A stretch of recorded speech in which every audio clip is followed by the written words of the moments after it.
Hello. Hello, everyone. Thank you for joining us, whether it's right now or time shifted. I'm Kaylin Kless. I'm a customer success manager at SalesScreen, and this is the latest session in our SalesScreen Game Master series, Personalize Your SalesScreen Customization and Pro Tips. We wanted to get this topic in there because if you weren't one of the ones making the initial design and setup choices on your sales screen onboarding, you might not be aware of all the places that you can alter the presentation and the functionality of info and sales screen in a way that's tailored to your organization and your team. And honestly, even if you were involved in your onboarding and made some decisions like that, there have been a lot of updates, both at the level of what can be controlled and sometimes just where where those decisions happen and where they're controlled in sales screen. So we wanted to make sure that you felt fully empowered to set things up exactly the way you want them. So this session will be a little more technical than others in the series have been so far if you've joined them, because we're going to be diving right into how various settings and switches work. And this is to give you the full confidence when adjusting your own settings in sales screen so that you can hopefully empower your team to do the same, at least at the user levels. So please feel free to ask questions in the chat. I'll be answering these at the end, and I'll be happy to discuss further anything that you need to look into. So today we're going to be discussing specifically the available customizations on visuals and visibility for the whole platform. By visuals, I mean like the look and feel of things. And by visibility, I mean who sees what and when. We're also going to take a detailed tour of the individual user settings available. Hopefully you're already somewhat familiar with these, but it's good to have a very good understanding of what all those switches do so that when your team comes with questions, you then have answers for them. We're also always happy to answer on the chat, but sometimes when you can take care of some things in-house, it just makes everything a little bit easier and better. And then lastly, we're going to be doing a little intro to the recently updated player profile, which got a whole new makeover recently, and the newly released key metrics, which go live today. So we have some exciting things to look over, and I'm excited to talk about them with you. So I'm going to jump right into the top level of platform customization and some options that you may or may not be aware of in there. The first I think I want to discuss is just celebrations, because that is so much the beating heart of sales screen for a lot of people. When people get to customize their celebrations and see the victory song that they've chosen playing on office screens, or even just hear or see it popping up on the browsers, it's really the first thing that hooks in a lot of people and makes them excited to compete, excited to work with others and see what's going on in their organization in a way that feels really personal and allows them to show off their personality. So the two places that you see these pop-ups when somebody logs a report, you probably know, are the display screens in your office and the browser for any users logged in at the time. What it's important to remember about these browser pop-ups is that they follow the settings from the home screen feeds. So whatever information would be posted to a screen feed that that person to a feed on the screen that that person would have an access to, that they're going to get that data as a pop-up video as well. So this means that any metrics that are set on the manage feed settings are going to be popping up, and it also means that logged in users will only see pop-ups from people that are included in feeds that they can access. So that is a way of controlling who sees what pop-ups even in their browsers. So the office display screens are controlled directly in managed screens. It's a little bit more difficult to show this in a demo account, so I'm showing you some screenshots here. When a screen from the list is selected in that managed screen section, a side display will appear like the one on this slide right now. And one of the options is to show celebration pop-up for, and that's where you can select one or several teams from a drop-down list or all of them. So at this point, I'm actually going to jump away from the slides a bit, although you'll have them for note-taking because we're going to send them out.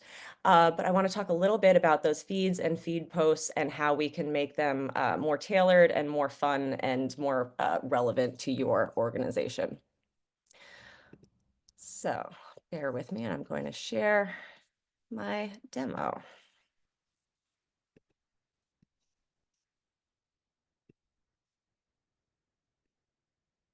So here we are in your home screen. Hopefully you're already familiar with this. But the feeds are the main hub of communication in SalesScreen. So you want everything in here to be really relevant and fun. And if you have a larger organization, you might want to consider creating additional feeds that are tailored to just specific teams. You can do that in more actions. Manage feeds will just take you to an overview of everything. Right now, we're going to create new. And we're going to create a feed just for our business-to-business outbound team. And we'll call it the B2B outbound feed. I can give it a description if it needs more than that, but usually the title can provide the clarity you need. And these teams that I select here are the ones who are going to be able to access this feed. And if I don't do anything else, it's going to assume that any data I want to pull into this feed is coming from this team that I selected. I can override that if I wanted maybe to see birthdays from other people and just say, okay, you're only going to get your own work data here, but you're going to get reminded of everyone's birthday on this feed. I could go and add these custom team filters to make sure that other data is pulled in. But the default is going to be assuming that it's only for the team mentioned up in this teams section. So I've added a birthdays for all teams, and maybe for the business to business outbound team, I want to add my sales revenue. That seems like a good thing to have. You can also set a threshold here. So for instance, maybe you only want to track sales that are above $1,000 in value. You could go ahead and do that. And let's say we'll track total calls.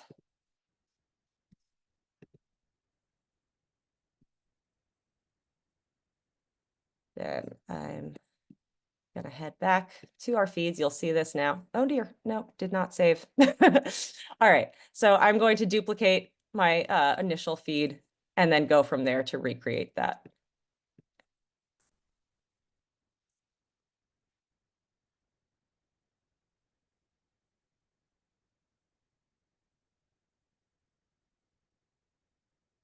I'm not going to go and change all of that right now.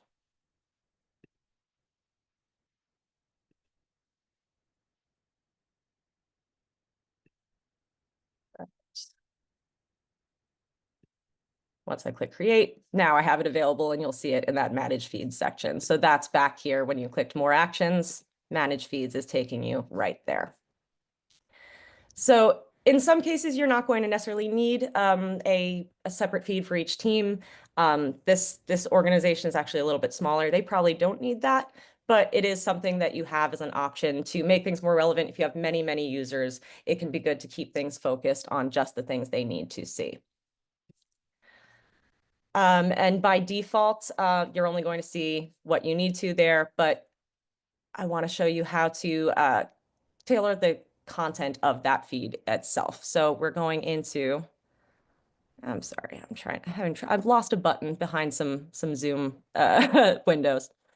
So if you go to manage activity types, this is where you actually set the text of each post that's going to be created. So I've already created some custom text on closed one. And if you click that gear wheel, you can see the details of it in textual presentation right here. So you can add emojis to these. You can pull in variables from the report itself, which is really good because then you can, specify like we're selling insurance and this one is auto insurance. I've pulled that off of my data. And you can also separately customize your screen text. So this side on the feed is going to control what's in the post on your home screen, and this side on the right is going to control what you're going to see in those pop-ups, both on the office screen and on browser screens. I recommend keeping the text a little bit shorter and more concise on the screen side, just because it tends to look better visually. And there's often less time to read a pop-up like that. So it's more important to just get the big headline out there. So as you can see, I've pulled in these different variables from the bottom in both cases. And on the pop-up value section, you can set what this number that's highlighted is going to be. So I could have chosen to make this the quantity of the sale, but that doesn't make quite so much sense in this case. I'd rather do value. You can also choose not to have any pop-up number value there at all. And sometimes for certain activities, that might make more sense. But I'm going to put this back as it was. And I recommend not doing this unless there's a specific reason to, but you can go into each individual activity type and set separate text presentation for each individual activity. So maybe if I had a different type of sale, or maybe I had like a different like auto insurance or home insurance, things like that. I could go in and write different text if I wanted to for each of those listings here. In most cases, it makes sense to just stay with the default and go off of the activity type if you can. So I'm not necessarily going to make a separate text post for inbound versus outbound calls, but you could if you wanted to, if there's different settings that call for that. So we've talked a little bit about the presentation. Now I'm going to get a little bit more nitty-gritty into what you can see in terms of your data.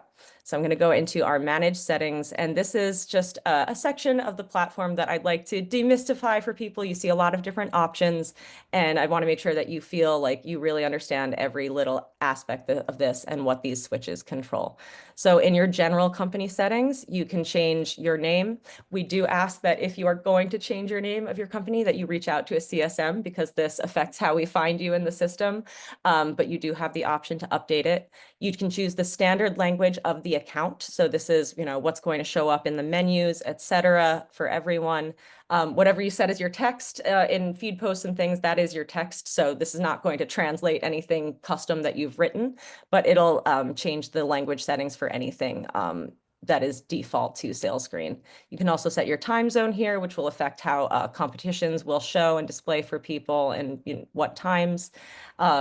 Choose whether to announce employee birthdays, new users, and work anniversaries. And we recommend keeping those all switched on. This is also where you can update your company logo if you wish to. We're not going to jump into security right now. That's a little bit more technical than we're going to get today, but you do have options to force two-factor authentication for your users and to work with SSOs. We recommend you reach out to your CSM if you want to set up single sign-on, just because there might be some things that we need to help you with on our end. But jumping into your date settings, this allows you to pick the amount of time that will be available as a preset anytime that you have a date dropdown. So something like in my dashboard, these options that I have here, my current target, yesterday, last 7 days, that's where you set what's available there. So we have a standard selection that covers most people's needs, but take a look and see if you really strongly go off of quarters rather than say months. You could click in current fiscal quarter as one of your options, save changes.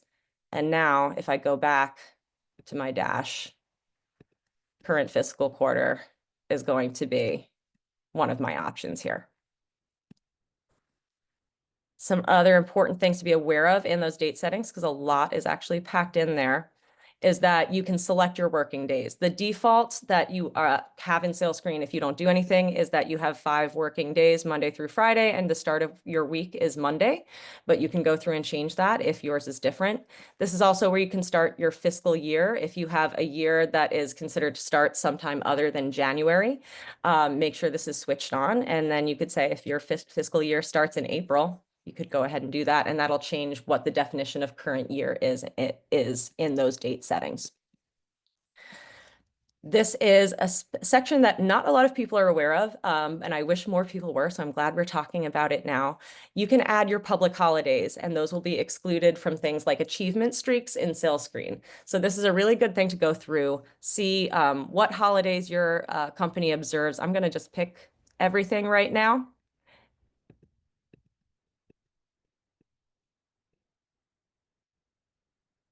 And so sorry, I already had those, and I needed to get rid of them. But so if I click show suggested holidays, it'll give you some common holidays out there in your country. So I'm going to switch this to United States, and then you can pull them in like this. So definitely recommend setting those up, because then you don't have anyone who loses a streak because they were out on Memorial Day, but everyone was out on Memorial Day. So that's something we recommend taking a look at and adding. It doesn't take too long, and it's a nice quality of life improvement there. Endorsement settings are another place that I really want people to feel empowered to play with and make fun. So we have default categories that are available for people to send little love notes to each other on SalesScreen when they're doing a good job, both manager to their team and also peers to each other.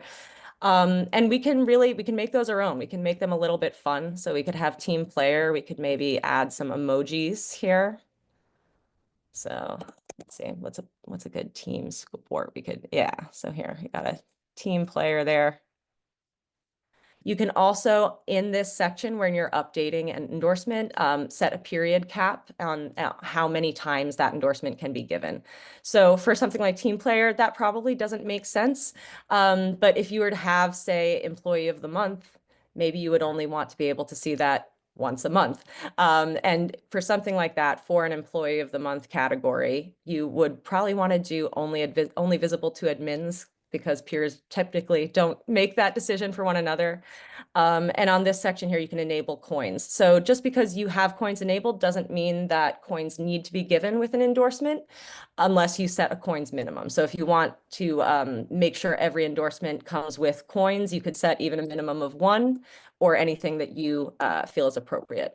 I think in order to encourage people to reach out and give each other endorsements more frequently, it might be better to not have a minimum unless you feel like the coins are really rolling and everyone has the budget to do that.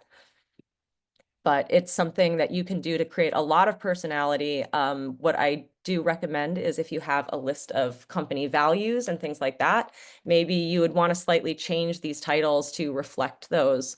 And then people can give each other an endorsement when they see a peer who is specifically hitting one of their company values right on the head. So that's a nice thing to be aware of. And it's a way to make this fun, personal to you. You can also disable these endorsements. So we've had temporary ones in the past, like putting Valentine's Day cards as one of the endorsement categories. So people can send each other little Valentine's notes in the feeds in the month of February. And then when you don't need it anymore, you can just disable the endorsement category. Now we're going to check out our battle settings. These are pretty straightforward. So there's a few privacy settings here about whether you want to show user details in places where you're seeing an overview of battle stats, whether you want battle updates to pop up on screens at all, and whether you want to allow screen messages in the battle. So if somebody sends like a little message to the other player when they're initiating the battle, the other person can usually respond back and you'll see their screen taunts to each other whenever you're looking at that battle. But if you wanted to disable that feature, it's right there. You also have the ability to manually update battle statistics if you ever find there's a reason to correct something, or if something happens offline that you want to then later log here, you can do that. So if I go here, I can pick Blakely Ware, and maybe something didn't work, or a bet was made off on the company picnic and we weren't in SalesScreen, so I can add a win for her there to her stats. Lastly, I want to focus on this privacy tab because there's a lot of new controls here, as well as controls that were previously available other places, but have now been drawn together into a new updated screen. So in your general privacy, you have a few different options to have greater control over who sees what and what informational access people have. So you can turn off the ability to for users to update their own profiles. Sometimes it's very important to make sure that they're only using legal names or only using, certain company emails. So in that case, you could disable profile edits. You can also disable nicknames if that doesn't really fit your company policy. You could make that something that's off the table.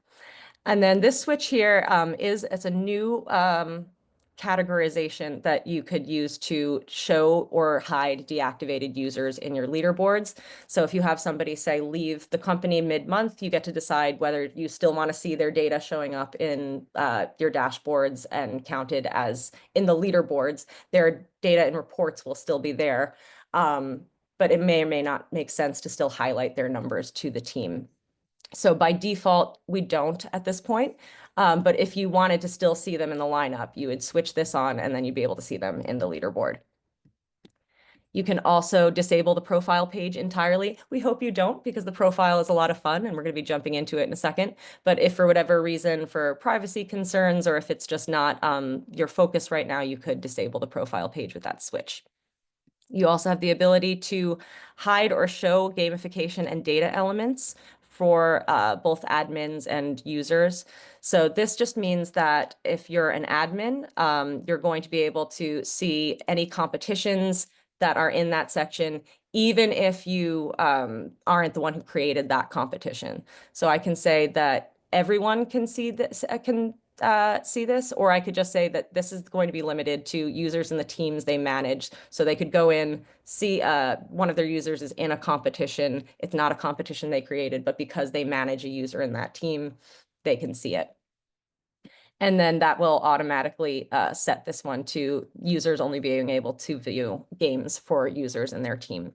Same thing with data elements. That is stuff like your profile page. That is stuff like your ability to see the numbers in each of these places in your dashboards, in your reports, things like that. So I'm also going to set this one to only users and the teams they manage. So now we're going to jump into some of the more fun items, but I also want to talk a little bit about this periwinkle blue that you've been seeing popping up as I click around. It goes with my company logo. This is because I'm able to set, at least on the back end, custom color palettes for each company. So this is not something that you have access to on your end, but if you wanted to get a host of colors for your system settings that go with your company logo, reach out to your CSM and we can help you set up custom color palette, both for these little buttons and text that might show up, and also a color palette that is directly tailored for your dashboard data displays. So if that's something you're interested in, please do reach out, because not a lot of people know about it because you can't see it on your end. So this is everything that you can set that affects everyone in the company. Now we're going to talk about how to really customize a user profile. So I'm logged in as Gabriella here.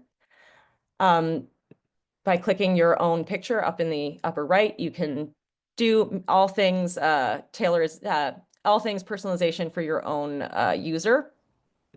I'm not going to go too deeply into the profile right now, but it's gotten a makeover. If you haven't looked at your profile recently, there's a lot more information here. And we have a suggestion to download the mobile app that you will see immediately. I'm going to dismiss that, but I do recommend that you download the mobile app and encourage your team to do so. And then I have a reminder here to customize my personal celebration, which we're going to talk about in a moment. But this is pulling all of my data together, both my own favorite rewards. It's pulling in my stats. If I have an active battle, it would show it here. It shows recent achievements or achievements that are available to me. And it shows my key metrics, which we're also going to talk about, where I have a lot more granular way of presenting what everyone's goals are by team now. But if I want to change some basic facts about myself, I can go into profile settings. At this point, your email is not adjustable. It's whatever you first logged into SalesScreen with, because that is what you that's your unique ID within SalesScreen. But you can change first name, last name, nickname, birthday, hire date, pretty much everything. If you add a phone number, if you wish to do that, you can, as long as these settings haven't been turned off by the admin. This language setting here will usually just default to whatever the company language is. But for instance, you could have team members that are somewhere else and maybe you're managing the main account in one language, but they would like to see their defaults shown in some other way. So this language button here will only affect that one user. It's not going to affect how the platform appears to anybody else. And you can also choose your preference of light mode, dark mode, or automatic. So now we get into the fun part of setting your celebrations.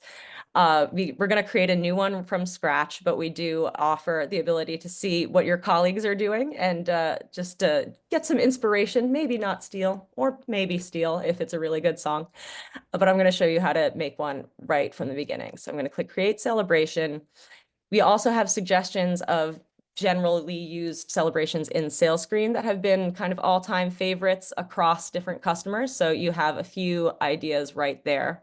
I'm going to show you how to build one custom. So this is actually my celebration in our actual SalesScreen. I use Queens, We Are the Champions, because you can't really do better than that. I'm grabbing that YouTube link URL, and I happen to know that the best time to start this is 38 seconds in. And I'll just name it right now.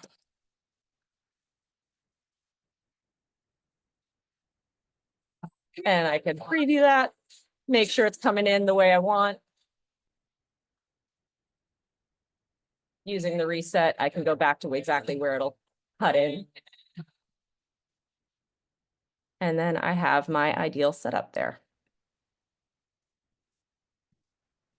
So for these web celebrations, you have a little bit of additional control.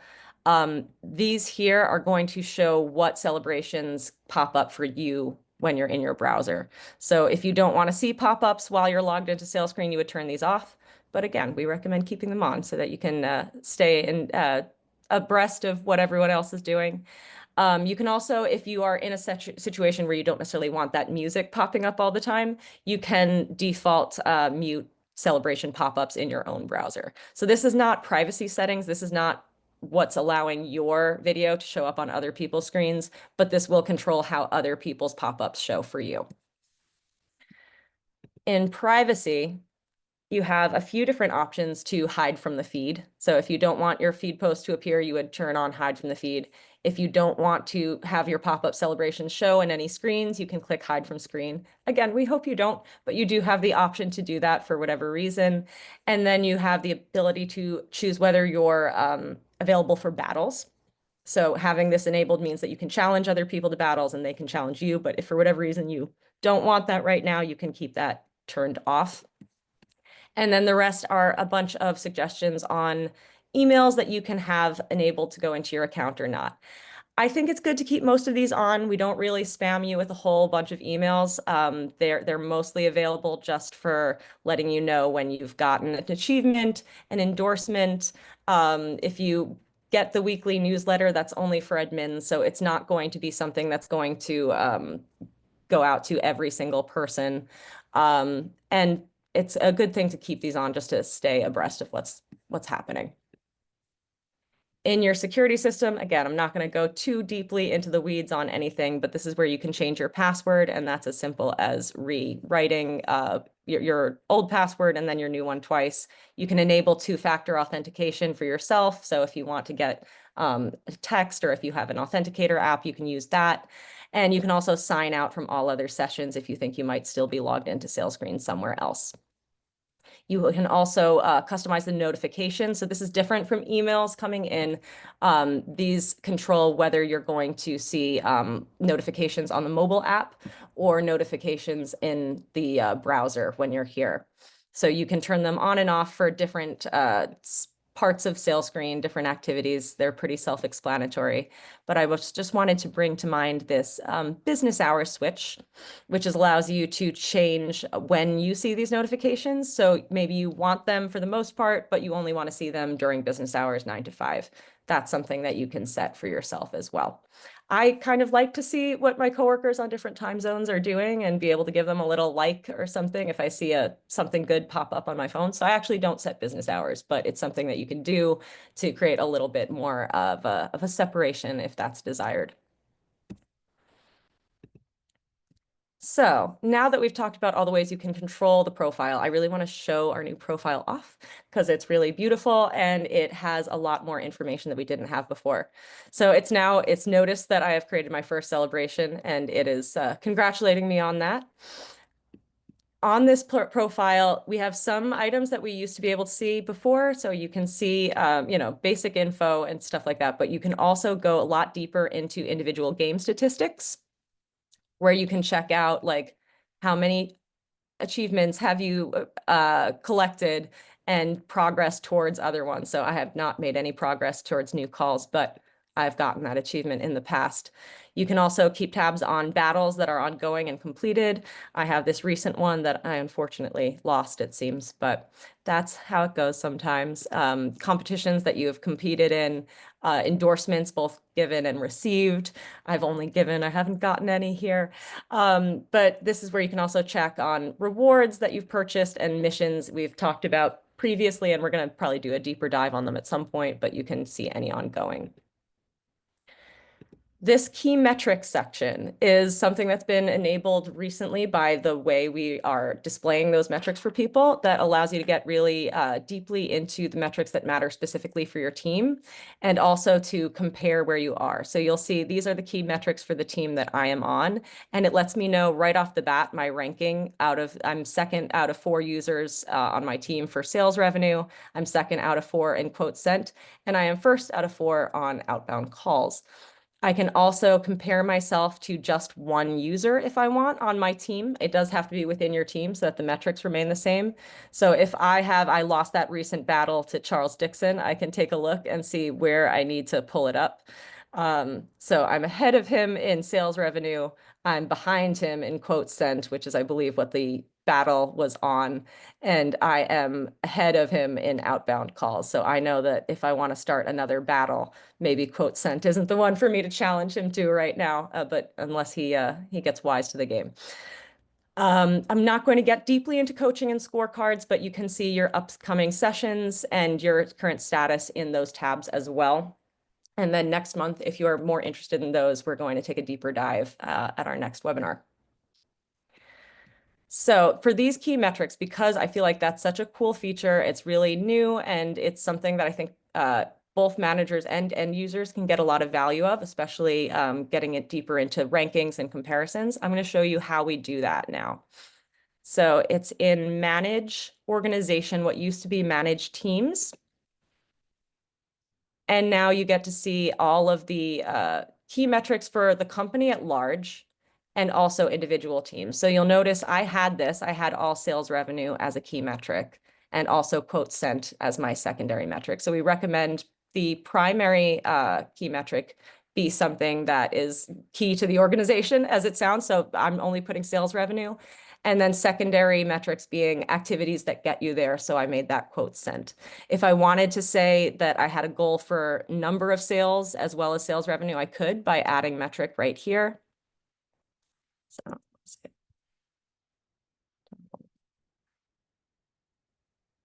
I'll just do total number of opportunities for right now, but I could add that metric and then that would become available to everyone in the company. And I'll show you if I go back to my profile now, that should show up as one of those key metrics that we're tracking.